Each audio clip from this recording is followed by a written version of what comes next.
Hope एक driving force है, आप कहें अच्छी है, क्योंकि कंक्लूजन में हमने एक स्टेप आगे जाना होता है। प्रैग्मेटिक्स हम इसके यूं बनाएंगे,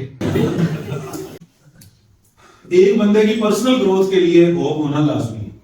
हेलन केलर जो थी वो डेफ और ब्लाइंड लेडी, लेकिन एक होप के सर के ऊपर उन्होंने पूरी जिंदगी को अपनी को भी रोशन किया और दूसरों की जिंदगी के अंदर भी एक रेवोल्यूशन लेके आए। सोसाइटी का तो इंडिविजुअल्स है ना, मतलब होप है तो ये आगे बढ़े। अब हम बात करते हैं कि होप जो है वो कलेक्टिवली किस तरीके से ग्रेटेस्ट ड्राइविंग फोर्स का क्या मतलब है? मोटिवेशन। होप मोटिवेट करती है। अभी जो पाकिस्तान की मूवमेंट थी वो उसके अंदर भी एक Quaid-e-Azam was a symbol of hope and the hope was rooted in the Muslim community.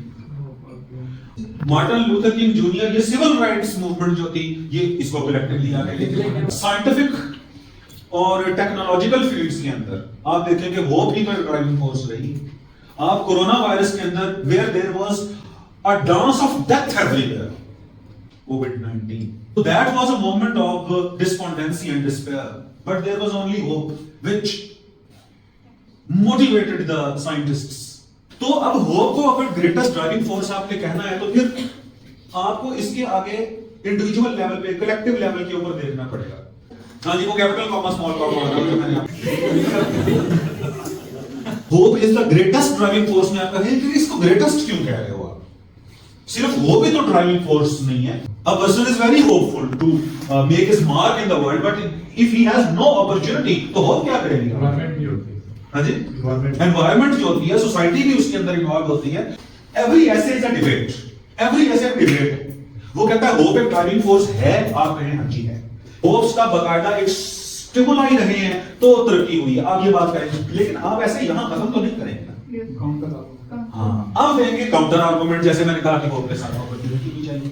अब ये बहस चल गई, तो इसे खत्म कैसे करूं, इसका कंक्लूजन कैसे करूं? सर नेल्सन मंडेला को जब अरेस्ट कर लिया तो उसके बाद फिर उसे रॉबर्ट आइलैंड को भेज दिया। वो वहाँ पे तकरीबन 27 ईयर वहाँ पे उसने जेल में स्पेंड किए और उसके बाद फिर उसके पास कोई अपॉर्चुनिटी नहीं थी, ना एनवायरनमेंट थी। इवन उससे 10 फुट के फासले पे उसका जेलर होता था, ये क्रीमिया में, लेकिन but still he manage to end the apartheid situation in South Africa. बिल्कुल ऐसा।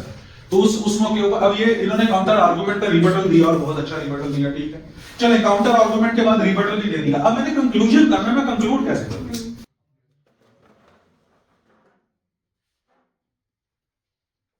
मेरी आपकी बहस चल रही है इस वक्त। मैं कह रहा हूं होप, आप कह रहे हो होप ग्रेटेस्ट ड्राइविंग फोर्स है, मैं कह रहा हूं नहीं, और भी चीजें इंवॉल्व हैं इसके अंदर। Hope is one of the मुझे बताओ होप ड्राइविंग फोर्स अगर है तो बंदे को किधर लेके जाए? सक्सेस के लिए ना। अब एक स्टेप आगे जाके सोचो ना, क्योंकि कंक्लूजन में हमने एक स्टेप आगे जाना होता है, सक्सेस की तरफ लेके जाए। तो हम इसका प्रैग्मेटिक्स अब इसके यूं बनाएंगे कि होप ड्राइविंग फोर्स है, लेकिन दूसरे अवामिल मिलके उस होप को सक्सेस में चेंज करते हैं।